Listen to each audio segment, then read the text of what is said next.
Hello everyone, and welcome back to the Forest of Doom. We are just about to begin our adventure, having obtained a whole bunch of useful items from Nostromo, the master mage of the area around Darkwood Forest. This is great. We have a lot of healing items now, along with a bunch of other random junk. Let us begin. Outside, in the bright light, we notice the dead quietness again. A narrow path leads northwards from the tall grass surrounding Nostromo's tower into the dense undergrowth of Darkwood Forest. And Nostromo's tower was not surrounded by tall grass, it was surrounded directly by huge trees. That's why it was difficult to find, and we saw it in the picture as well. In a few strides, we are surrounded by the dark and tangled forest. That's more like it. Stones and knotted roots seem to hide in the shadows, and we can almost believe that they are trying to trip us up. The light fades quickly and the air becomes moist and unpleasant. Deeper and deeper we go into the gloom. Eventually, the path forks on either side of a huge old tree. Alright? Well, as much as I would like to just cut through the forest directly northwards, that is obviously not an option here. Besides, we need to find the handle and head of the Warhammer. So let's say, I don't know, let's turn east. What's to the east? The narrow path continues to cut its way through the tangled forest. Strange animal cries and noises echo through the trees. Okay, so the animals have arrived. At last, the path widens to approximately a meter across. Neat. Soon, we arrive at a moss-covered wooden signpost, on top of which sits a large crow. The arms of the signpost read north and east. And that's right. Here's a crow with the signpost. And that's a creepy signpost if I've ever seen one. Wow. Alright? Just as we are deciding which way to continue, we hear the words, "Good afternoon." We look up in the direction of the voice and see the crow looking down at us inquisitively. Good afternoon? We reply slowly, feeling a little foolish. The crow speaks again, asking which way we are headed. We reply that we are looking for two goblins, small, sinewy creatures with brown, scaly skin. "One piece will buy my advice," states the crow confidently.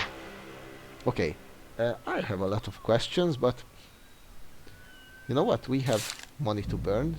We still have 2 gold pieces left because we're awesome. So let's pay the crow for its advice. Let's see if it has anything of value to share with us.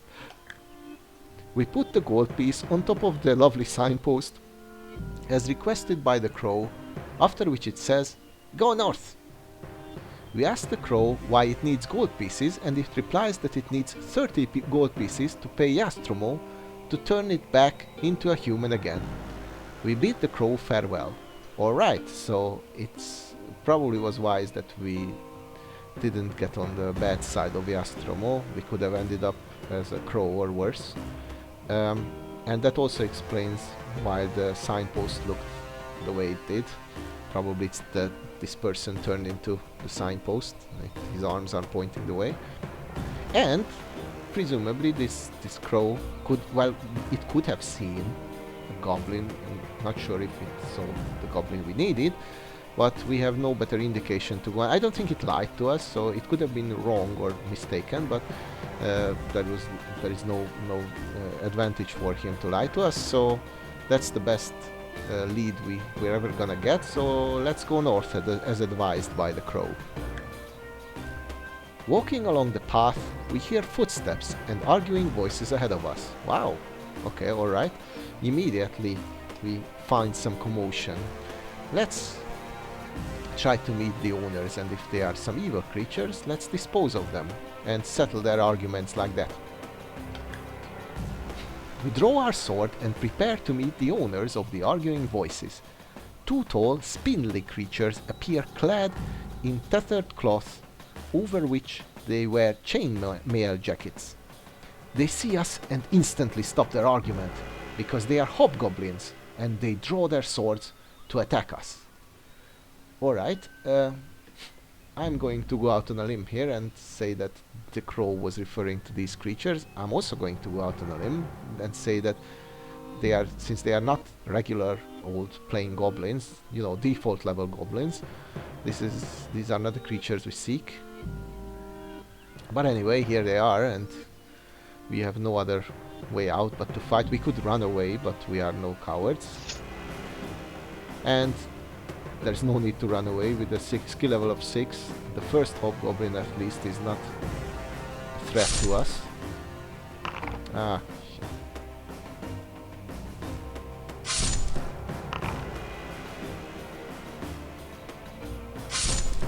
Alright, now we need to face the second hobgoblin, who is even weaker. Well, he's a bit more tough in the sense that he's a bit more sturdy, but he's even less skilled, so a double 6 is going to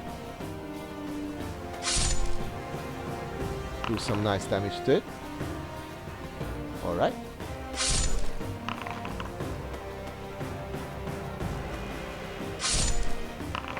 And we win.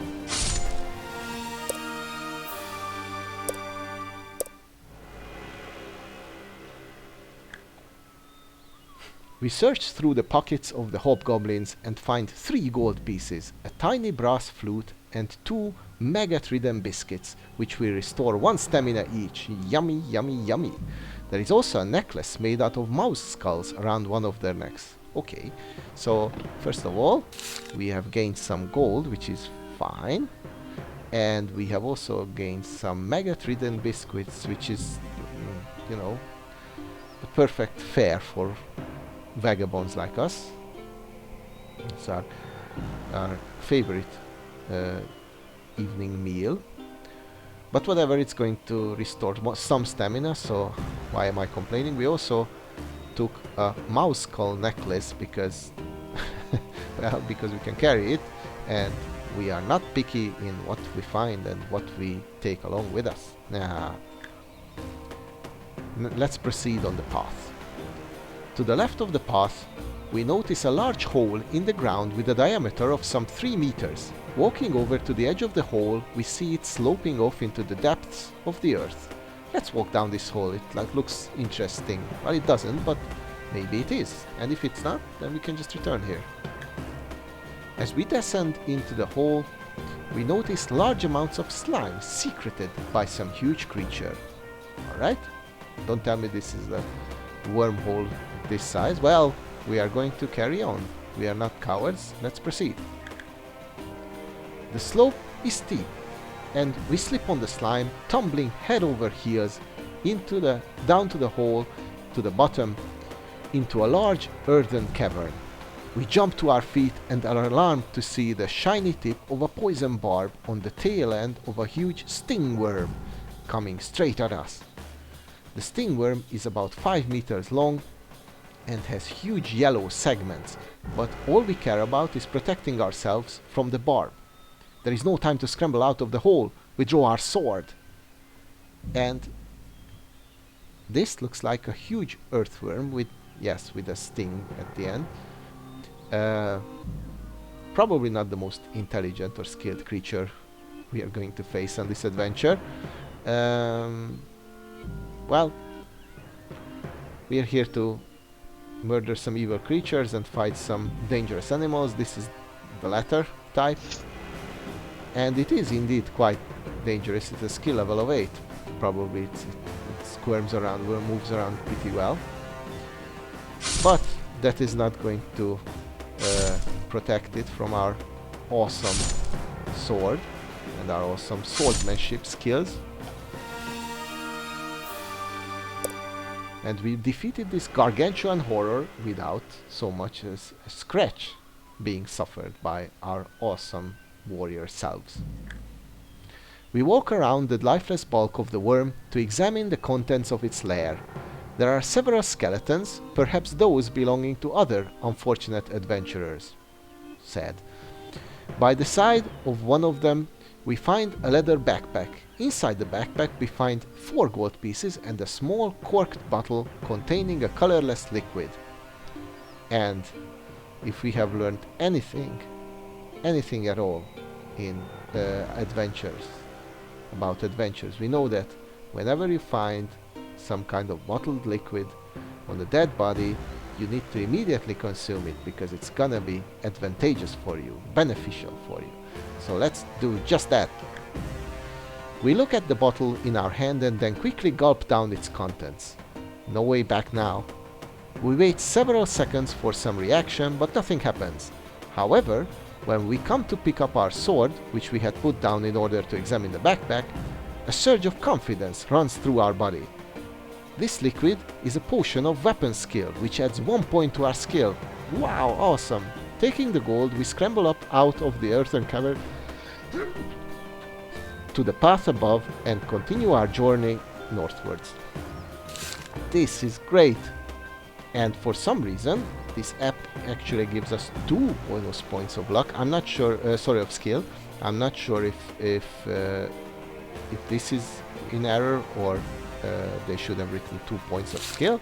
But in any case, we are now excellent sword fighters instead of merely, decent ones.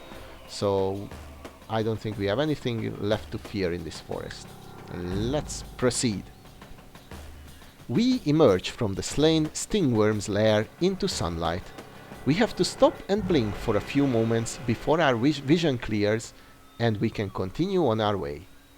At last, the trees begin to thin out and shafts of sunlight beam down through the gaps on either side of the path. As the path widens out, we see a large cave entrance set a few yards back on the right.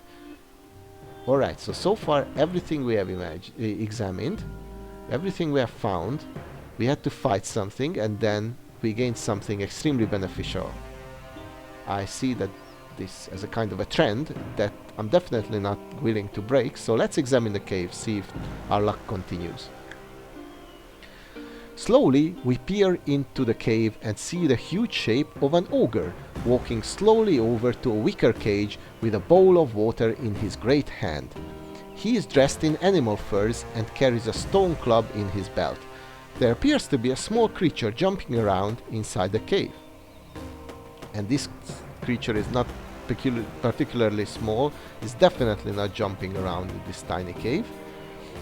Now this ogre looks like a formidable opponent. I wonder if we can take him on with our newfound skills, but let's see what options we have. We could run away and take the cowardly way out. We could attack the ogre, or we could pick up a rock and throw it at the ogre. I don't know how useful that would be, but let's see what happens if we do that. We can still attack him afterwards, presumably. Do we possess a glove of mistile dexterity? Of course we do. We bought one fresh from Jastromo, thinking that it would be useful once in the forest, and it seems like it is. We reach into our backpack and pull out the purple silk glove. It fits snugly on our hand. We then bend down and pick up a good-sized rock and take aim. We throw the rock with all our might at the ogre and it flies like an arrow to hit him on the side of the head, knocking him unconscious. The creature in the cage jumps around even more than before. Wow! So we managed to take out the most dangerous of the 3 opponents, well, 4 opponents so far we have met with the throw of a rock, by throwing a rock. We are excellent adventurers. Okay, well, we have a few options here. We could run away, but why would we do that? We are in no danger whatsoever. So let's take a closer look at the creature in the cage that seems to be jumping around so excitedly. Inside the cage, a small sinewy creature with brown scaly skin is jumping up and down. He's a goblin. Round his neck hangs a black shiny rod on a leather cord.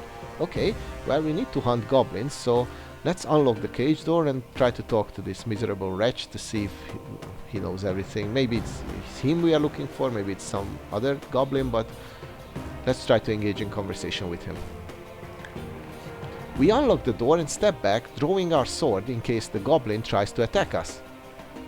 He picks up a wooden stool and, waving it in the air, kicks the door open and charges at us screaming. I don't know why he would do that. We just freed him, liberated him from that ogre who put him in a cage. But he made a terrible mistake because he's both weak, probably he's a bit emaciated, although he didn't look like that in the picture. And he's very, very under-leveled for us with the skill level of 5.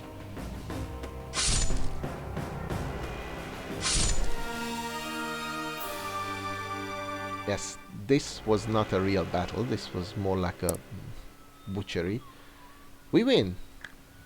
We bend down over the lifeless body of the mad goblin and examine the rod around its neck. The rod is made of ebony and there is a screw thread at one end. We are excited to see the letter G neatly inscribed at the other end of what must be the handle of the dwarfish warhammer. We put our find in our backpack and we gain 1 luck point. Awesome! We have barely just begun our adventure and we have already picked up a whole bunch of money. An item that raised our skill level by 1 and now it is correctly back to +1, so presumably it only worked for a time? I don't know. Probably for one battle it provided us with an extra level of skill. In any case, we are still much better than we set out, than the way we set out, and by far most importantly, we now possess the Warhammer's handle. So it seems that one half of our quest is already behind us, but let's not be too hasty. We still need to find the other half, the head, and we need to get out of this forest alive. Well, we killed the goblin, knocked out the ogre. Let's search through the contents. What kind of possessions could this ogre have had? There is not much of interest to be found in the cave. That's unsurprising. A straw bed, stone jars, a table and a chair are all that is immediately visible, but on a stone shelf above the bed, a small silver box catches our eye. Let's open it. What valuables could an ogre possess? We gently prise the lid off the box, but as we do so, a yellow gas escapes and envelopes our face. Wow, it actually had protection. I don't think it's magical, it's more like some kind of poison gas physically attached to it. Fortunately, we possess 4 units of nose filters, so let's use 1 or 2 of them. Let's see how many we use up. The gas is toxic and our eyes start to water. We hold our breath long enough to find the nose filters and slip them into place inside our nostrils. We inhale tentatively, but all is well. After a while, the gas cloud around our face fades away. We put the silver box into our backpack and leave the cave to continue our journey northwards. And we only used up 1 of the nose filters, so that's great, although I'm still curious what else the box contained apart from the poison. Seems that it contained a brass flute. Interesting that it's not stated here. Yep, because we definitely did not pick up a brass flute previously, so that's what it is. Huh, okay. We now have a brass flute as well. Let's continue on. Walking along the path, we do not notice a rope noose hidden beneath some fallen leaves ahead of us. Our foot catches in the noose, and suddenly we are hauled into the air by the rope, which is tied to a sprung tree. In a second, we are hanging upside down, suspended by our trapped foot. We need to do a luck roll, luck attribute test, but our luck is at 11, so we must be extremely unfortunate to fail this. And we don't. Wow, we rolled 11 actually, so we almost managed to fail this luck test, but we did not. We managed to succeed. Let's see what happens. Our sword remains in its scabbard, and we are able to use it to cut ourselves down from the man trap. We get to our feet and curse, brushing the dirt from our clothes with our hands. We are tempted to wait around to discover who set the trap, but in the end we decide against it. We continue northwards, alright? We notice a knotted vine hanging down to the ground from a tree on our left. We look up to see a roughly made tree house amid the branches. Let's visit it. Maybe we can talk to its owner, or dispose of it, or him, and maybe we can pick up something. If he's not at home, we can steal it, whatever. So I only see good possibilities right here. Let's see if that is the case. We reach the top of the vine and scramble onto a wooden platform. A sheet made of leaves and ferns covers the entrance to a small covered living area. As we approach, the sheet is thrown back, and from behind it steps a large and hairy ape-like creature wearing only an animal hide loincloth. He is holding a large bone in his right hand and grunts at us. He is an ape man. And he truly is. Okay, we could attack him. I guess he's attacking us, so we could defend ourselves. Or we could jump off the platform to the ground 5 meters below. That does not sound like a good idea. We might break a leg or an ankle. So let's just dispose of him, or at least chase him away. The ape man is very agile around the tree, and we have difficulty brandishing our sword. We lose 2 from our attack strength during each round of this combat. Okay, this should be a challenging one, because we have a skill level of 9 this way, 10 plus 1 minus 2. And he has a skill level of... He's exactly as strong as the worm was, but now we are 1 point weaker. Still, it should go down. Okay, ow. He managed to hit us and deal 2 stamina damage. And again. Alright, 1 more hit to go. And it's a miss. And he's dead.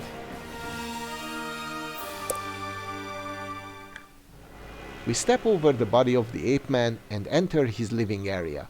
Animal bones and rotting fruit litter the floor.